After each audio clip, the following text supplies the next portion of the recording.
Thank you for tuning in and welcome to the Martini. My name is Gus and I'm Area Rentals Director of Business Development for North America. And I've been with the Area family now for over 17 years and honored to be your host today. As a friendly reminder, please send us your questions via the Q&A tab here on Zoom and we'll get to as many of those as possible during the course of the show.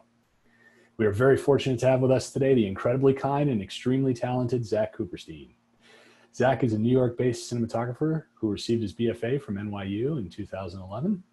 And he has lensed several music videos, commercials, short films, and narrative features, which have been screened at film festivals across the world, including South by Southwest, Sundance, Telluride, TIFF, Tribeca, Cannes, and Camera Homage.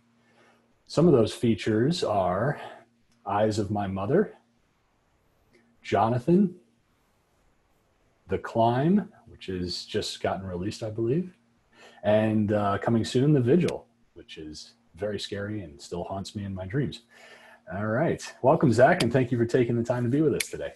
Absolutely. Thank you so much for having me, guys. This is great.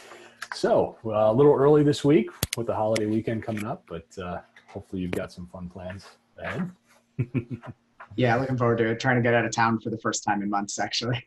Yeah, very nice. Very nice.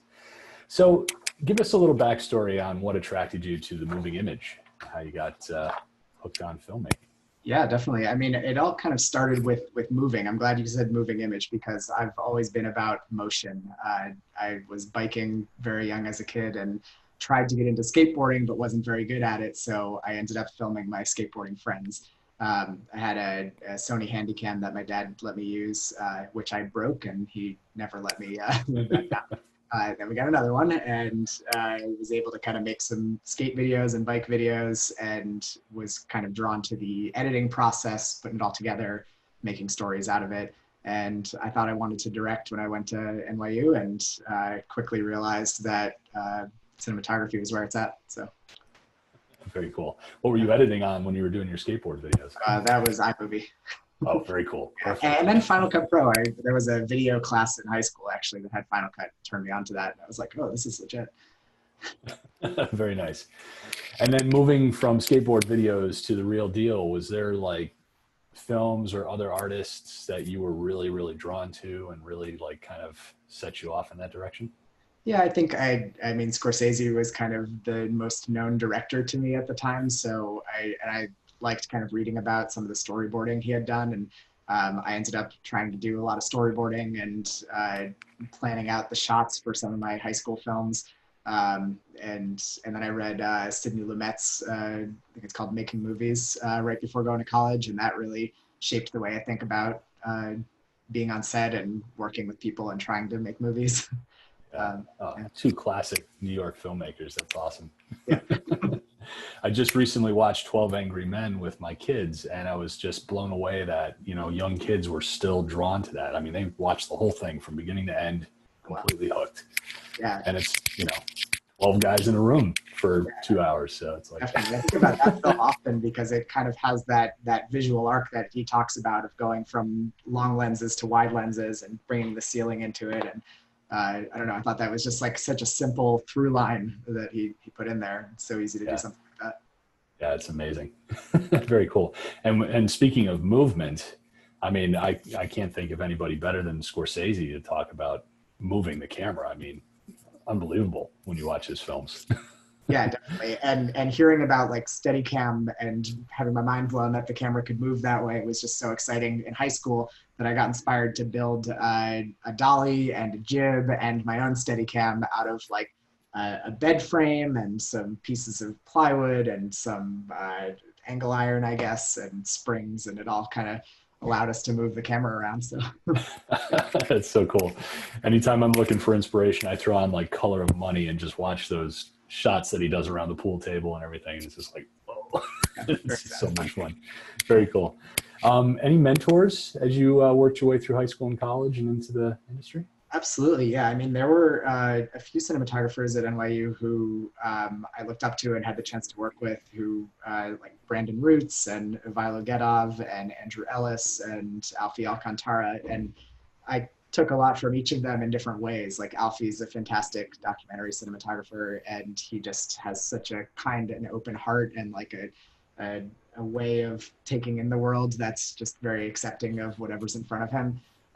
Andrew is such an expert at lighting, and really, I gaffed for him a few times, and he really showed me how to kind of work with a team and delegate and make plans for lighting. Uh, and Brandon was just a consummate framing person. I don't know. His composition was incredible. So I AC'd for him for many years actually, and did maybe 4 or 5 features with him as an AC, and just got to see him frame endlessly, which was incredible. His like attention to detail around that.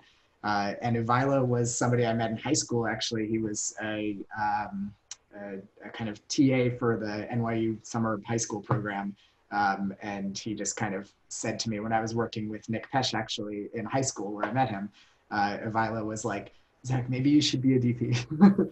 I kind of looked up to him a lot for that, and he gave me great guidance. That's cool. So question about the collaborations at that young age. Is there a few of those that you followed along with and are still working with these people? Yeah. So Vilo is no longer shooting. He's doing some interactive artwork that's pretty incredible. So I've stayed in touch with him, but haven't worked with him as much. But Brandon shoots a lot and is a very good friend of mine, lives down the street. So we talk all the time. And Andrew has moved towards directing. So I've had an opportunity to shoot with him recently. And it was, I guess that was about a year ago now, not that recently, but it was kind of fun for us to like step into those new roles and kind of take some ownership in different ways. So it's been good to keep up with him. Yeah. Mm. If you had to list, like your top film, the film that you were constantly revisiting or referencing or, just rewatching for inspiration, is there one that sticks out? I mean, there's a film that I've watched a bunch of times, but I feel like each project calls for a different set of references. But The Truman Show has been something that stuck with me since I was a kid. I saw it with my dad in the movie theater and it came out, and it was the first film that I like walked into the movie theater with one worldview and then walked out with a totally different worldview. And I was like questioning reality, had no idea what, like, if anything was real. I was to my dad, I was like, are you an actor? Like, what's going on? And then as I revisited it, kind of realized just all of the clever camera work in there. There's so much incredible use of like hidden cameras and POV stuff early in the film that you don't realize is that until you look back at it. And then just kind of all the I don't know, the moment where he's like sailing away near the end and like hits the sky is just like gets me every time. So that film just kind of split the difference between fun and dramatic and I don't know, longing, and it was great. Very nice. Very cool. Do you see yourself gravitating towards certain genres? I mean, we've seen you do a couple of horror films now. Is there one genre that you really find yourself attracted to more than the others? No, I think that's kind of the thing. I like horror because it's dark and there's space to play visually. But I think the most interesting horror films to me and the most interesting films in general are ones that don't really sit in a genre cleanly. I like something that's dark, something that can really like affect me, but where it mixes genres or finds a new look at a genre is something that I get excited about more so. And As My Mother definitely did that, and was one of the reasons I was drawn to it.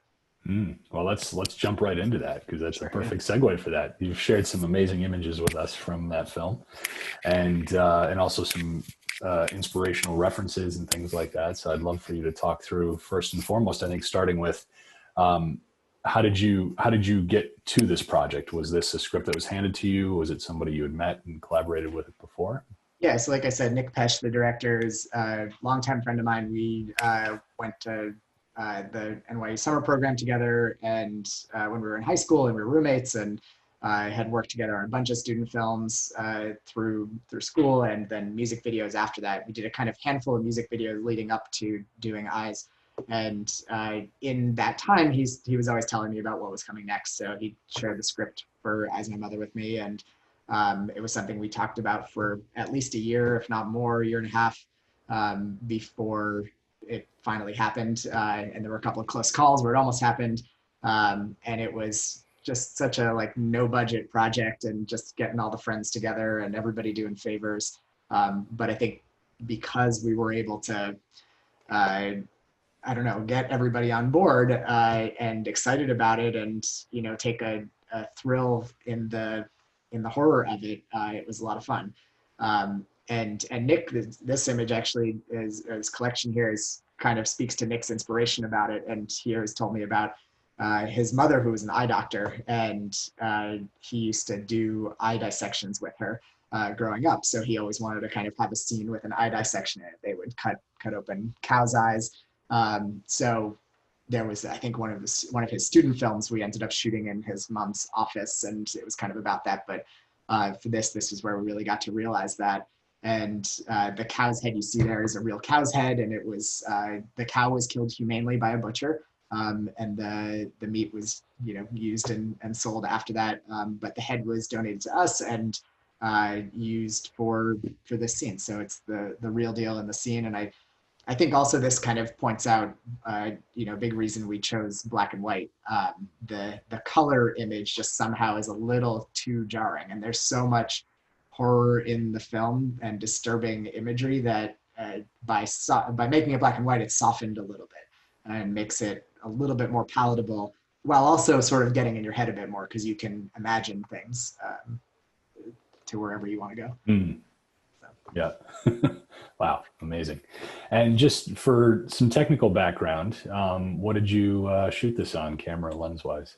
Yeah, this was the Red Epic Dragon in 6K when that was the thing, and we chose that camera because it was for free. I'll be honest. We got one of our producers owned it and was like, "You guys can use this," and we're like, "Okay, great." And then lenses, we chose the Cook anamorphics. And actually, this kind of reference here, Hannibal, is kind of one of the main reasons we chose the Cooks. And we wanted to have a sort of classic anamorphic look. We hadn't shot anything with anamorphic before, and we were excited about that. And something kind of harkening back to the 70s when that was very popular. But Hannibal, the TV show, had this sort of like slick, sharp, clean, modern look. And we thought it'd be interesting to kind of mix the two worlds so that you don't really know when this film is happening. There's a couple of things throughout it that end up putting it in time. But by kind of choosing the sharper lenses and lenses that didn't flare that much, there was very minimal anamorphic flare, but also having them be anamorphic and choosing black and white kind of lent itself to a historical thing in some way. So hopefully you don't know when it happened as you watch it, especially the way she dresses and the way that the farm is done up. So very nice. And this was all practical locations? It was one location, really, just a house in near Cooperstown, New York. And yeah, there was a lot of time in pre-production spent trying to find that house. There's one scene that takes place, one on the road and one at a bar, but otherwise outside the bar. But otherwise, it's all at this house, which was definitely made it doable for the low budget that we had. So, yeah. And how did you go about lighting for this with such a minimal budget? Well, I think black and white was also a blessing there. It made it faster and easier in some ways. And my gaffer, Ted, actually owned a rental house and was kind enough to basically donate all of the equipment. And he, I don't know, we just kind of realized that we didn't have to use an HMI when, for daylight. So we could, in some of the daylight scenes, use tungsten lights and, just get brightness where we needed it. And there's some scenes in the barn where we just mix and match the Kino bulbs because we could. So yeah, I think our biggest light on that was a 4K, and it was really exciting for us to work with a 4K. We were like, oh, let's bring out the 4K. It's like so bright, and that was our sunlight thing. But yeah, otherwise pretty minimal and trying to just control it as much as possible. So it really came to Andrew Noggle, who was our key grip, just working with him a lot on shaping the light and making shadow where we needed it, and kind of embracing contrast as much as possible because it's in black and white. So you and I were having a conversation yesterday about Nebraska and how they went about, especially in the production design, and I think also in the costume design, making sure they were selecting certain colors in order to get the contrast or to get the shades that they wanted from the black and white. Did you guys approach this the same way? Yeah, exactly. Around the time that we were going into production, there was an article in American Cinematographer about Nebraska, and that was in black and white. It's a very different film, but I was like, black and white, that's interesting. I read it and found out that they had actually painted some of the houses for the exteriors red, just so that, and they like paid the homeowner to like to paint it red, just so that it could be a different color from the grass or the greenery around, and then they could adjust the brightness in post. So we did the same thing. We captured in color and use that to allow us to have a lot of flexibility in the production design and the costume design. Some of I think the little girl's costume there is like bright pink or something, and not that we really popped it in this image in particular, but it allowed us a lot of flexibility when we got to the color grade. And Sam Daly, our colorist, could just grab any part of the frame because it was such a different color, and then adjust that brightness value and really mess with the contrast. There was a dress that was like green and white stripes, and it looked ridiculous in person, but it allowed us to make it pop in that way that you couldn't otherwise. So. Yeah. Very nice. And this here, just while we're looking at it, these are images of our storyboards in relation to the actual frame, photo storyboards. And this kind of going into this project, I really honed a strategy of intensive pre-production where focusing heavily on planning every single possible moment in the film so that in our limited time on set, we can actually, nail it and have had those creative conversations in advance. So Nick and I spent the week and a half before we shot to translate our shot list to these photo storyboards, and that's Andreas, our AD, standing in for most of them. But using this information, we made a huge, photo storyboard for the whole film.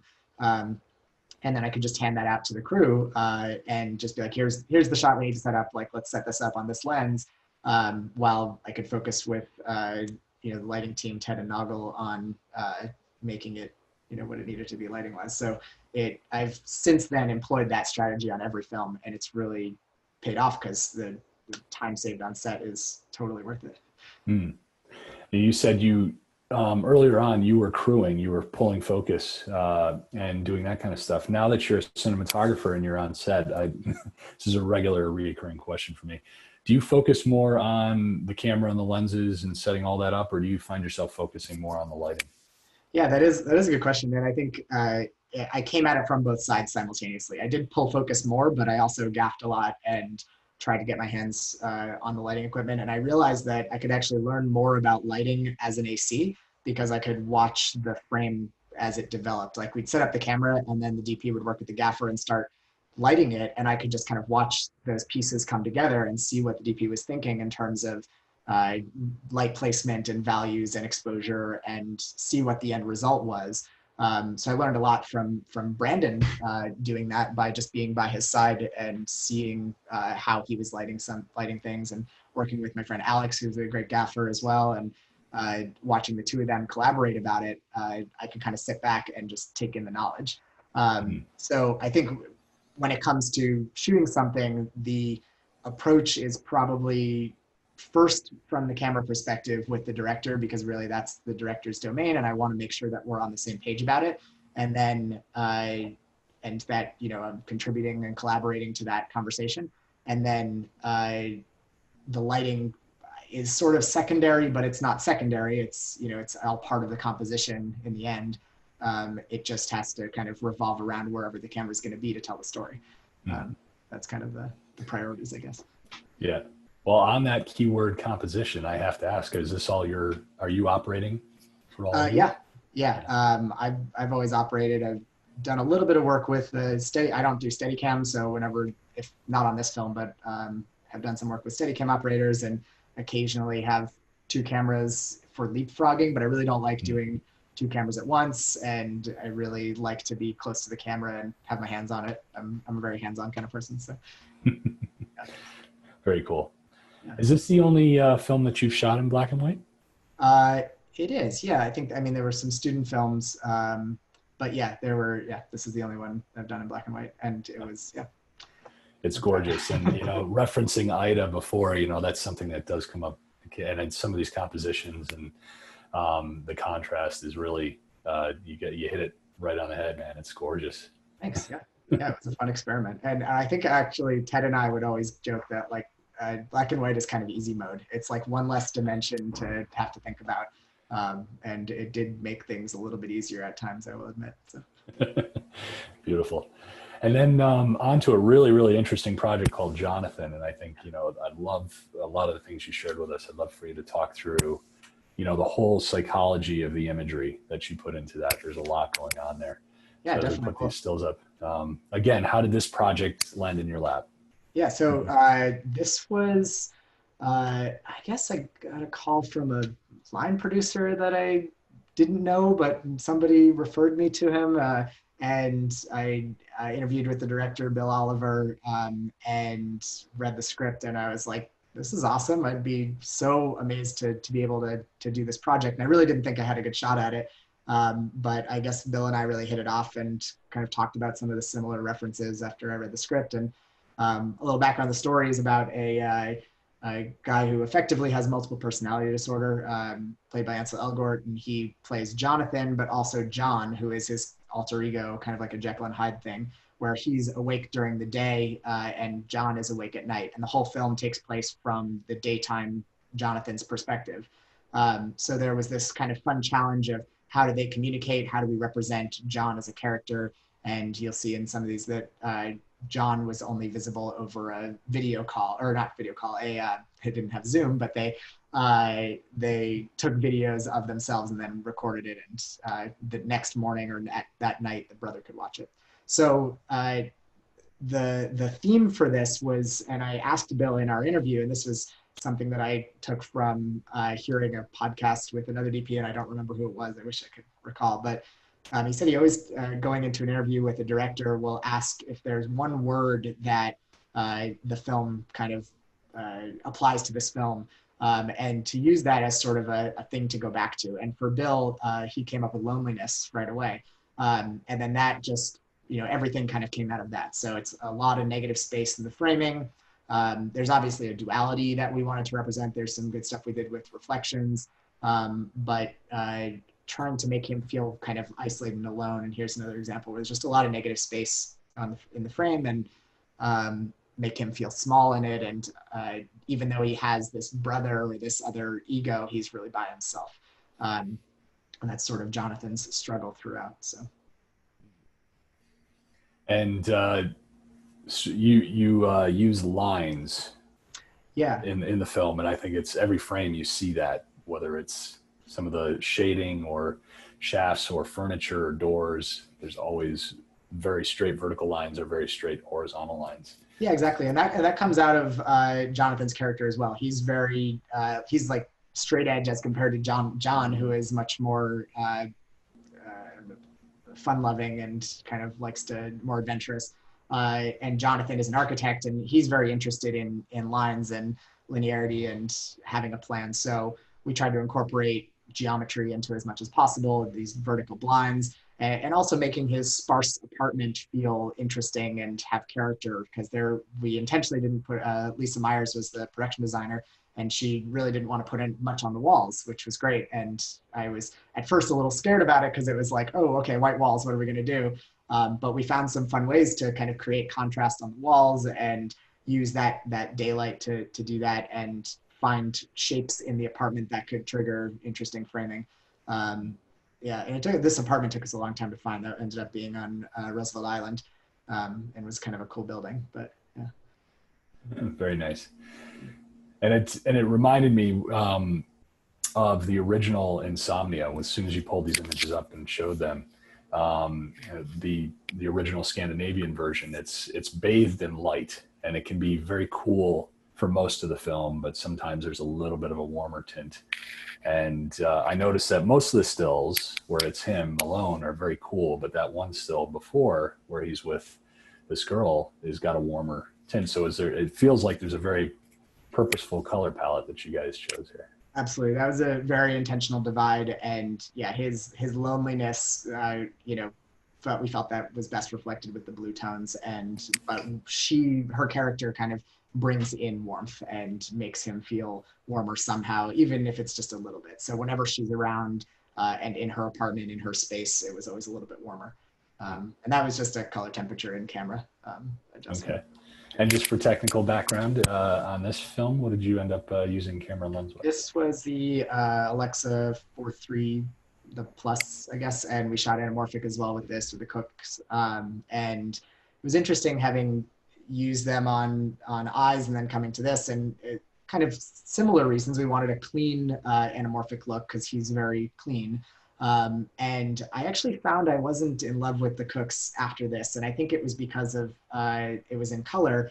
There's some chromatic aberration I noticed in the like softer edges. You can actually see in this frame on the kind of bathroom window. There's like a little bit of green along the line there, and that sort of bothered me a little bit and felt not as clean as I wanted it to be. But I didn't know that going into it. It was kind of like, oh, okay, having done the black and white with these lenses, surprising. But I still think the anamorphic was the right choice. It feels like it was kind of a mysterious vibe, and we looked at Enemy as a great reference for this film, and that was shot with similar lenses, I think, and we liked kind of the anamorphic quality there. So, but there was kind of a funny conversation I was telling you about yesterday that in prep we were pushing for anamorphic, and the producers were questioning that decision, and they were mostly worried about the aspect ratio more than the lenses, and they were concerned that if it went to play on airplanes, that what would they do with it? Would it be cropped? They just didn't. They were like, well, we can't have a 239 image on an airplane. And I was like, all right. I mean, I guess that's a problem. Sure, you can pan and scan it, no worries. And I like wasn't thinking that this film would ever appear on airplanes. And little did I know, 2 years later, it ended up on American Airlines, and a lot of my close friends saw it for the first time on American. And I never saw it like that, so I still don't know if it was cropped or not. But so be it. Lesson learned. And then moving on to, actually, we're going to talk about another horror film, The Vigil, which hasn't been released yet, but it did premiere at TIFF last year. And like I said, it still haunts me every time I think about it. So it's extremely effective in what you guys did. But yeah, interesting from the challenge standpoint. You guys, again, shooting a lot of practical locations, right? And obviously all at night. And you chose to go anamorphic again. But you went a different route. So, and I think it really shows. It's pretty cool. Yeah, so this was really, we wanted to play up the horror of things and kind of take advantage of the distortion of anamorphic lenses. So we use the Koas for this, and the 40 mil in particular has this unusual quality to it that we didn't see in any other anamorphics, where instead of distorting like this, it was distorting like that, I guess. So the edges of the frame were squeezed as opposed to stretched, and we took advantage of that on a couple of pans across the room, where the room is just like compressing and stretching and moving, and it's very like unsettling, and that's hopefully the vibe that this film gets across. I think yeah, I mean, that was something that, so Keith Thomas was the director, and he was really interested in a sense of decay and like death in this house. The film is a Hasidic Jewish horror film, and it takes place also pretty much in this one house, where our character, played by Dave Davis, goes through this experience of babysitting a body overnight, but the body starts to haunt him as time goes on. So that sense of death kind of eating away at him and making him feel wretched inside was something we wanted to get at, and hopefully got there, and hopefully you felt that when you saw it. Oh yeah. Yeah, and here this is interesting because working in the Hasidic community was fascinating. I'd lived in Crown Heights for 8 years, and I was very familiar with the Hasidic Jewish community in that area.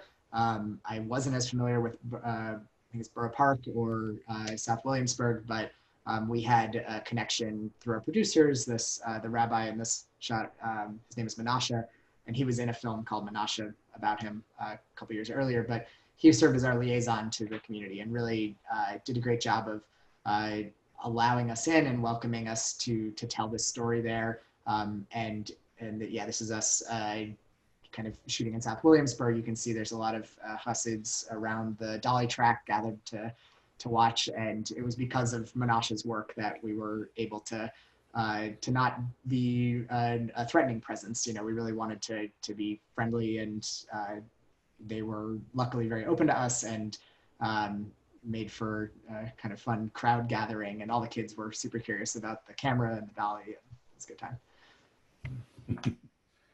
And how long did you have to shoot this? What was the schedule like for this show? This was pretty quick. I think this was 18 days.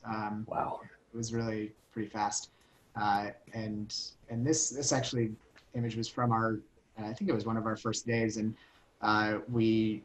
Keith was all about the practical effects. He really wanted to do all of that horror stuff, like the guttural stuff, in camera as much as possible. So for this is a Holocaust flashback where the guy who had died, he was kind of flashing back to this, and the Mazik, the demon, is like taking him over. But to get that feeling across, we used a casserole dish in front of the lens, which I found at a church nearby when we were having lunch there.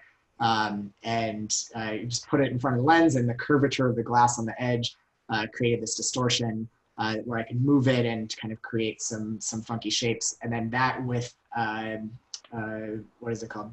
Sternos, the sort of catering burners. We put a bunch of those on an apple box right under the lens, and that created the like heat waves. So really we just tried to mess with the image and make it like stretched and distorted and uncomfortable as much as possible. I think That's actually really... the next picture, yeah, this is there it is. The casserole dish rigged with a clamp there and the sternos. So. That's great. Yeah, and the practical effect, yeah, there's the casserole dish again. And this was an interesting effect that I know you had Jamie Buckner on a couple weeks ago, and he was our line producer, and he spoke about this effect taking a whole day, and it was less about the camera and more about the getting this body to rise up from the sheets. It was like an empty, what's it called? Cot, I guess, or stretcher. And the body kind of comes up out of the sheets and like creates this ghost, and the eyes bleed, and getting all that to trigger correctly was nightmarish. But here's the producer blaming the DP for the time. It was very classic. Yeah, and here we did like a stretchy wall thing, trying to get like have the set come to life. And this is near the end of the film as Dave's character is moving down the hall, and the walls are like coming in at him and getting all these, hopefully trying to scare him away, but he doesn't. He persists. And that was inspired by, I think I saw a similar effect in Neon Demon, and I was like, that's cool. Any challenges? I mean, we're dealing with some vintage anamorphics, short time frame, lots of different lighting sources between the candles and the practicals and stuff. Or are you dealing with, what kind of challenges did you find with that kind of glass? Yeah, many. I think the main problem or the difficulty with anamorphics is the close focus is really rough, and you have to use a diopter and get the diopter right, and usually it's like guessing which diopter is the right one to put on. The diopter charts just don't seem that reliable. And we also had a couple of scenes that were oneers where he like moves pretty close to the camera, pretty far from the camera, and we're like, what if we do a half diopter? Will that get us like just right, just in the right position? And it worked. We got there. But I think overall the quality of the stretching and some of the flares, as you saw in that previous image, were really, it made it all worthwhile. And actually, I should mention, we did, there's some portion of the film before he gets to the house when he's kind of like on his way to the house. And we shot those with a different set of anamorphics. I think it's called the Orions, which were brand new and very clean looking, and they were pretty inexpensive. So we chose those as a contrast. So it's before he gets there, it feels very like normal and like, okay, everything's fine. And then, oh no, here comes the distortion, and it gets terrible. So. What I really liked is obviously, yes, there's this whole VHS kind of moment too that had a real vintage kind of look to it. But throughout the film, at least seeing it projected at TIFF, there was a lot of texture, and for a moment, I was wondering if you had shot it on film because you really had created an organic texture, and it felt naturalistic. You know, it didn't have like that digital edge to it. Yeah, I mean, I owe a lot of that to Sam Daly, our colorist, who also did eyes. He's kind of my genius on the wheels, and he proposed an interesting look, which was I think it was a two-strip look, where it really pushed the blues more cyan and the reds more magenta. And here, this you can actually kind of see that split, where it's kind of two-tone. And he brought it up as a very intense look, and I was like, maybe we split the difference, but it was a cool idea, and I think that lends itself to it. I think also kind of intentionally underexposed and made everything really dark, and bringing out some of the noise from the Alexa in a good way, mixed with some grain that we added, helped it kind of have that filmic feel, hopefully. Yeah. Oh, definitely. Yeah. No, I thought it was great. Very cool. And it's very dark too, as you can see. Yes, indeed. And you're very creative when you come to building rigs. I noticed you talk a lot about that throughout all your projects, and it seems like that's. I think that's what's most interesting is you find these really different, unique ways to place the camera and move the camera. And where's that coming from, Zach? Where's that?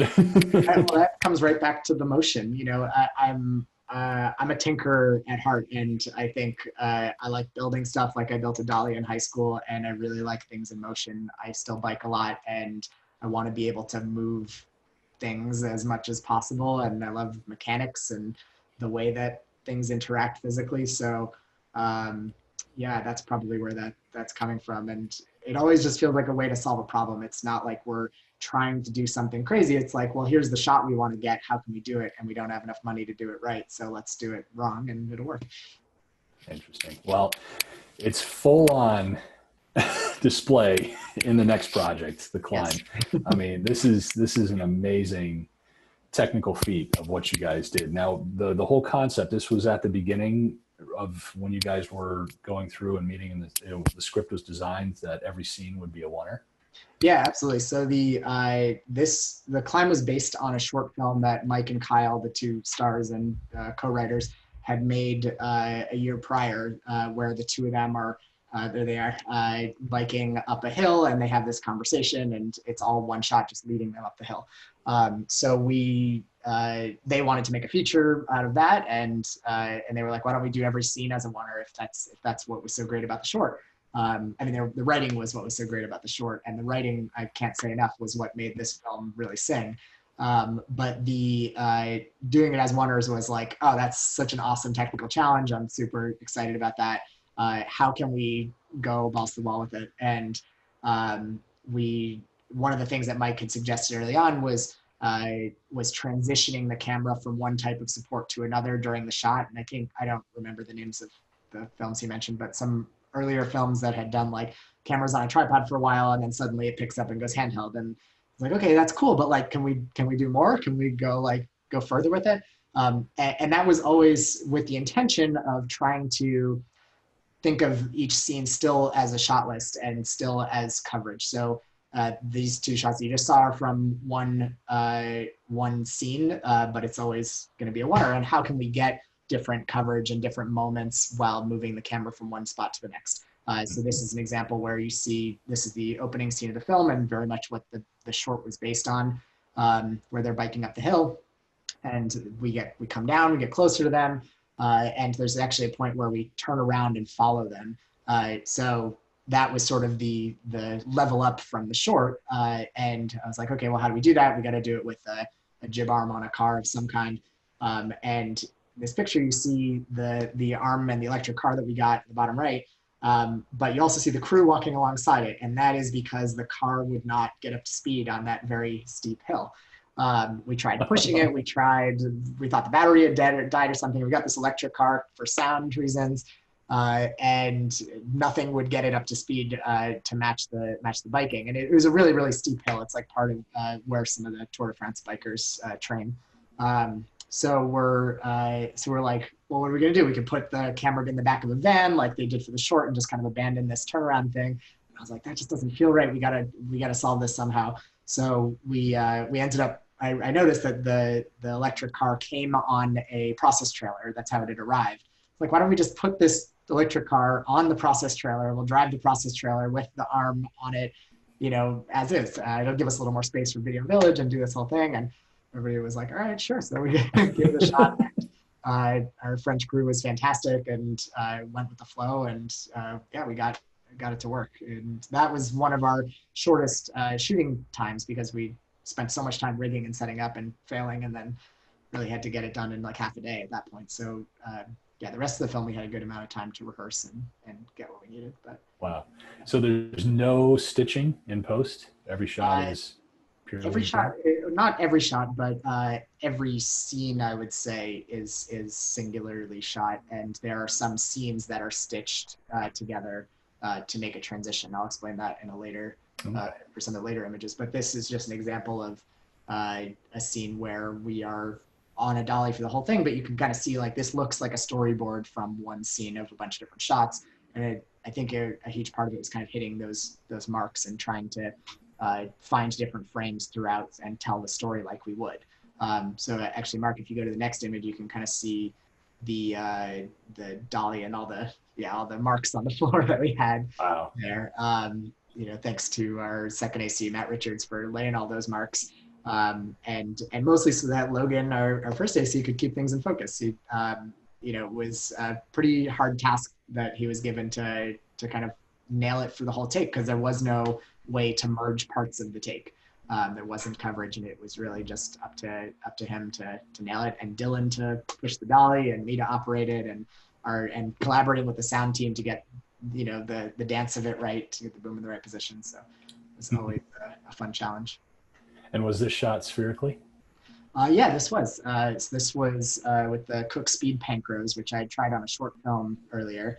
And I really fell in love with. They have a certain presence to them that I hadn't seen before in spherical lenses. And they kind of split that difference between older vintage glass that has character and sharpness of modern lenses. I felt like I've always felt the Zeiss Super Speeds are kind of a go-to, and they just feel too mushy to me. It's just like a little too soft. The Cooks the Speed Pancros in particular, feel like they are sharp and have presence, but they have like a fall off that's nice and has some of that quality to it, which I think the glass was also made in the 60s. And I think Mike was really interested in shooting on glass from the time that he was trying to emulate. It was very much about these French films from the 60s. But here, this is an example of us trying to change camera support during the shot. This was one of our first attempts at it. So it was dolly to Steadicam. We had this whole sequence interior going back and forth with the dolly. And that's Brendan Poutier, who really carried a lot of the film on Steadicam, where we did the first part of the shot on the dolly, and then he brought the post in. And during the shot, while we're framed looking out that door, we kind of clip in the latch on the top and then release the latch on the bottom. And then he can run out the door with the Steadicam and go all the way down the street. And hopefully the feeling is just that it's so unexpected. You're like, what? Like, I didn't think the camera was about to go there. It just happens out of nowhere. And hopefully in line with if you were shot listing this, how you would plan it. You'd want the camera to, for some part of the scene, be smoother and more controlled, and then later be more free to run. So I think, yeah, that worked pretty well. But very cool. But we realized pretty quickly there was maybe a better way to do it. So this is where the electromagnets came in, and these are pictures of an improvised rig that we made based on an apartment door lock. It's like one of you've probably seen it. If you like push the button, opens the door. And we were up in a cabin shooting a scene, and I was kind of frustrated with like the clipping, unlatching thing. And Logan, our first AC, turned to me. He was like, "Magnets," kind of joking, but he was serious. I thought he was joking, and then I realized, actually, that's a great idea. Why don't we use magnets to do this? And then on the drive back later that week, Matt Richards looked up, can we use a magnet near a camera? Like, are we going to destroy this camera if we put a magnet near it? It turns out it's fine. And it also turns out they had done similar things on Marvelous Miss Maisel. So he was in touch with some of the ACs from their team and kind of gave us a little more momentum of like an inspiration to like, let's try this. So I went to this hardware store and got this thing for a transition where we go from Steadicam to handheld. So if you look at the next image, there's this is kind of the shot in progress. So the first frame there, Brendan is walking backwards and Dylan is spotting him, and he lands the Steadicam on this like homemade dock that we have, and then Dylan turns off the magnet and releases the post, so it just instantly separates. And there's no vibration in it. The camera doesn't move at all, and it's just an immediate like, and it's off. And then that allowed me to come in with my shoulder and scoop up the camera and do the rest of the shot handheld.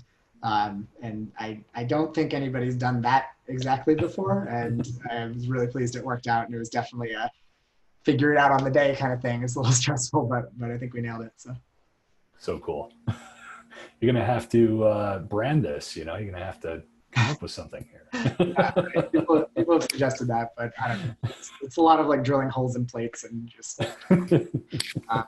But yeah, so that kind of inspired us and got us like really excited and was building towards like, okay, well, what can we do even further? And this led us to the last week of shooting, which was a longer sequence and that had 4 scenes in it, with 4 different shots that were planned to be stitched together. And the first one was inside the house there during Thanksgiving, and it's like roaming around the whole house and it's daytime. And I kind of realized the lighting challenge pretty quickly. Like if we look towards a window, we're gonna, I want to be able to see out the window, but if we turn away from the window, we want more light coming in from that window. So with Ted and Dylan, we worked together to figure out how could we make this a way for the light to move during the shot. So we came up with these awnings where the grips were able to operate via pulleys from the second floor and bring the lights up and down during the shot. So when we look towards the window, it's up, and away from the window, it's down, sending the light a little further into the room. And that was kind of the first part of the shot where it's Thanksgiving, and then we go outside and we find ourselves doing a time-lapse transition. So that takes us from Thanksgiving to Christmas, and also from day to night. Mark, if you go to the next image there, you can kind of see our time-lapse rig, and this was the Steadicam would come in and then match the frame to the first position of the time-lapse. This was done with an Emotimo rig on a Dana dolly. It's like sort of a inexpensive motion control rig. And we had to use dolly track to make it that long on the Dana dolly. And you can see on the car and on the close one on the left, there's leaves on it. And then in the cars on the back, there's snow on them. It's fake snow. So over the course of sunset, we had timed the lights coming on and had kind of staged it so that as the camera moves down the driveway, it's transitioning from fall to winter, day to night, Thanksgiving, Christmas. And then we land at the end of that handheld and do a little hidden cut out of that handheld to find Mike in the car. And then we come up to the house and go on to this dolly track that Dylan and Robbie, our Best Boy Grip, they had spent 3 days leveling this track all the way around the house. And this was to look in the windows and go all the way around the house. So I come handheld up to the end of the track, use the electromagnet again to clip into the upside down head, which you see there. And Robbie helped me clip in, and then Dylan pushed it all the way around the house. And I think it's over 200 feet of dolly track. And I've been told every single Apple box in New York City. And I think if you tried to launch an Apple box that week, you were out of luck. And we had to supplement with cinder blocks, and really it was kind of an outrageous project. But then it comes around to the other side of the house, and I then boom down, and I could turn the magnet off on my shoulder. And yeah, go ahead to the next shot actually. And that is inside the garage then, and this part's handheld again. So it kind of goes all the way around the house, comes back around, and gets to kind of finish. And there's a little stunt at the end of that. So that was sort of our tour de force of putting all the pieces together and the work that we had done leading up to that on the film, and solving all these little problems bit by bit, and how do we make it all make sense. And I really owe it to every member of the crew to kind of make that happen and make it work and get there. That's so cool. Amazing. It's really amazing. I think, I'm sure there's people out there probably asking the question, was this camera movement and this style really benefiting the story, or was it, does it fit, or was it just done to be showy? Because that's always a question people ask. And how do you feel about it? Do you feel it Totally. was motivated by the story and the characters? Yeah, I mean, I think it's got to be both, right? It's like we acknowledge that it's a gimmick, and like it is something that that you maybe go see the movie because you've heard it's in Warner's or something, and that's fine. But hopefully, when you're watching the movie, you forget about that. And that was something we always kept in mind. How do we make sure that we're trying to just get different shots, but moving the camera from one thing to the next? And I think it does actually add to the in this context, it adds to the fluidity across each vignette, and it really makes each vignette stand alone. So the film is separated by vignettes. I guess I didn't explain that, but and they're sort of separated in time. And the film takes place over about 10 years, and it's this friendship that's evolving, but it's also moments of betrayal each time. And I think by shooting it as oneers, it really makes like this vignette is its own thing, and this vignette is its own thing, and it sort of allowed us to focus on it being its own thing, and spend time on how do we make this moment shine. It's almost like a bunch of short films that are all cohesive in some way, but each one has its own little story arc and a moment that the oneer maybe brings to life. And if you're watching, hopefully you forget as soon as you start that you're watching a oneer movie. So. Well, that's, I mean, going all the way back to, I'm trying to remember what year it was, 44 or what it was, when Hitchcock decided to shoot Rope and Right. wanted to do it all in one take, because I think he had seen it as a play and he wanted to recreate that experience for the audience where it wasn't interrupted by anything. You're just watching it all happen in front of you, and there's no interruptions, no cuts, everything's just there. And there is a sense of getting drawn into the story and really, really attached to it and not being, jerked away from it for even a second. And it's a very powerful device, and it's fascinating now. I think maybe digital has made it a little bit easier for people to achieve this now. Yeah. Um, Yeah, and, Rope was limited by the mag length always, right. and I think Hitchcock wanted to do it all as one take, but couldn't. Yeah, yeah, but it is an amazing tool, and it is exciting to see these films. Going from Birdman to 1917, and watching everything in between that's achieved these amazing things. So Absolutely. it's And very Birdman cool. was a huge inspiration, definitely. And watching each of those moments play out was critical to our process. That's awesome. There's some questions coming in about lenses specifically, and there's a question about, have you found a favorite lens that you would say you would go to for the horror genre? It's ultimately. No, I think every film demands a different lens, and I think you can see that with Eyes of the Mother and The Vigil. Those are such different lenses, and they have such different character. So I don't know. I wouldn't say it's specific to genre. I did use the Lomos on a film last year and really enjoyed the look of them. They have a really cool painterly quality, and I probably want to revisit them. And like I said, the Cook Speed Pancros are really great spherical lenses. But yeah, I don't know. It always depends on the story. It's like a paintbrush. You gotta, pick and choose.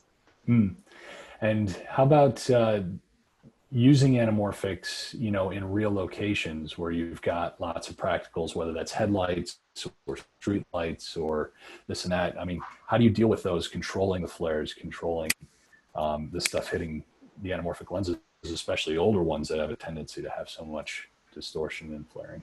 Yeah, I mean, I think you kind of need to make a choice of whether you're going to embrace the flares or not. And with eyes, we really didn't want the flares, so we chose lenses that were not very flary, and then also avoided point sources in frame because that's going to flare. Whereas in the Vigil, we were fine with all that stuff. And there's a scene actually with car headlights where the main character's brother dies and he's hit by a car and he's like there with his brother. It's a flashback thing, and we kind of get in really close to him, and I let the flare really take over the lens, and it really like amped up the emotion for him, and it was something we like embraced. So I think you kind of need to make a choice and handle it one way or the other depending on what that choice is. And the question about filtration, do you find yourself using filtration in front of the lenses? Not really. Yeah, no, I think NDs, of course, and I've wanted to come back to using grad NDs. I always forget to put grad NDs on the order, but I think I'm going to try to remember that going forward. But yeah, I think diffusion doesn't really do it for me, because I think if I want something soft, and it should be in the lens, it should be something that's part of the character of the glass that isn't. And I find when you put a filter on, it like adds a layer of gauze or something that feels less immediate to the subject. So I kind of prefer to not do that. Gotcha. Cool. And then talking about working with post-production, are you creating lookup tables in the beginning? Do you use a DIT? What's your process of creating those looks and then communicating that right to your colorist? It's an evolving process. It's something that I haven't really been able to experiment with as much as I would like. With eyes, it was simply make it desaturated.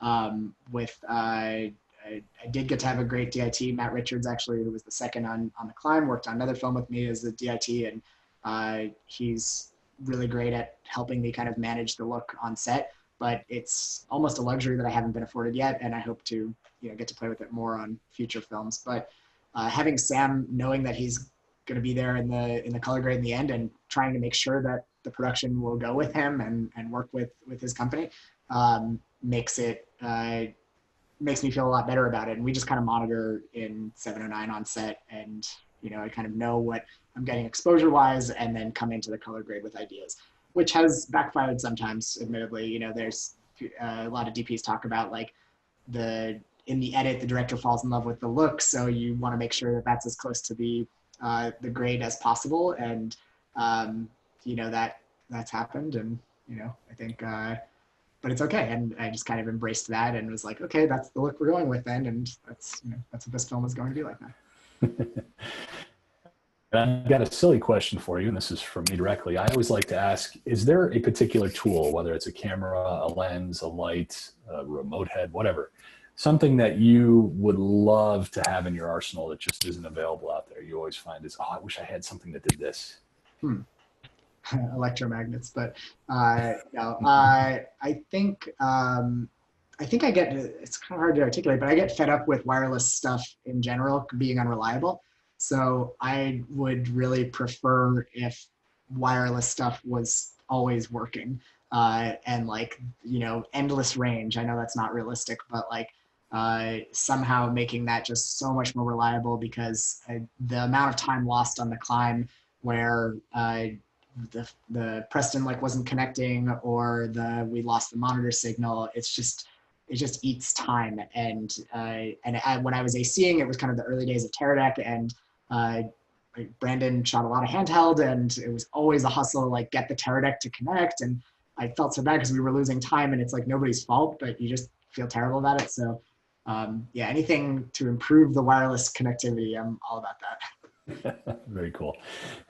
And you've shared with us some of the stuff you've been doing on the side that you enjoy. And now that we've had more time at home and to take on some of your hobbies, I'd love for you to talk about some of the other trinkets and things you've been making. Yes, definitely. Yeah. No, and as I mentioned, I love tinkering and building stuff. And so much so that when I moved to this apartment, we got a second bedroom just so it could be my workshop. So I've done woodworking for a very long time, and since middle school, I had a fantastic woodworking teacher, and learned kind of the craft of like fine joinery, and fell in love with that, and have since kind of translated it to doing some projects at home, which has been a delight. I've made I don't know, Mark, do you want to show some of the pictures of some of the woodwork? But I think the lesson learned as I've kind of gone through a career of cinematography so far has been, I have a lot of downtime, and I need to be able to make use of that and scratch the itch. So this is kind of putting that to direct use. This is a front box for camera assistants, and I'm working on this like inlay dovetail joint, and have spent a while on that. It's not finished yet. But yeah, that's kind of a first picture of it. And I realized that like by being able to be creative on my own terms, not having to rely on a job coming or collaborating with somebody or the budget needed to make a movie, I've been able to tinker at home. So these are photos of my workshop at home, and I've spent a lot of years kind of expanding it and still have plans to expand. Often projects are just improving the workshop, but all about efficiency and trying to make that workflow easier and get the kind of creative juices flowing more readily. So this quarantine time has actually been really fun for me, and I've had time to kind of play around and build some other stuff. And there's a picture frame I made kind of early in quarantine. I think that Beautiful. you can see it. It's hanging right there. Oh. Nice. But yeah, I think that like being able to have a hobby is so critical. And this actually project speaks to another hobby of mine, which is board games. And I love being able to play games and either cooperatively or competitively with friends. And yeah, it's always been a joy to get people together over playing a game like Settlers of Catan. Awesome. It's great stuff. Well, thank you, Zach. That hour flew by. That was great. Once your woodworking skills are available for sale, let me know what the website is, and I'm sure we'll have a lot of buyers lined up for it. That's the thing about it. Everybody always says, "Can I buy that?" And I'm like, as soon as I sell it, then it's no longer a hobby, and I'm not interested. So I'm trying to keep it just for me. Oh man, because I got my eye on that. Fun. Why not? Got my eye on that Catan set. I like it. Finding pieces all over the house. It's very frustrating. Thank you so much. It's great to see you. Great to catch up. Have an awesome holiday weekend, and hopefully we'll talk soon. Yeah, happy 4th of July. Thanks, Zach. And thank you to everybody that joined us today. Please join us next week when we sit down with cinematographer Nick Summer to talk about his work on Dark, the Netflix series. And all of our episodes are available on our website, airyrental.com, where you can also check out all of our unique and exciting products that we offer. And you can follow us on youtube.com/airyrentalgroup. All right, everybody, until next time, cheers.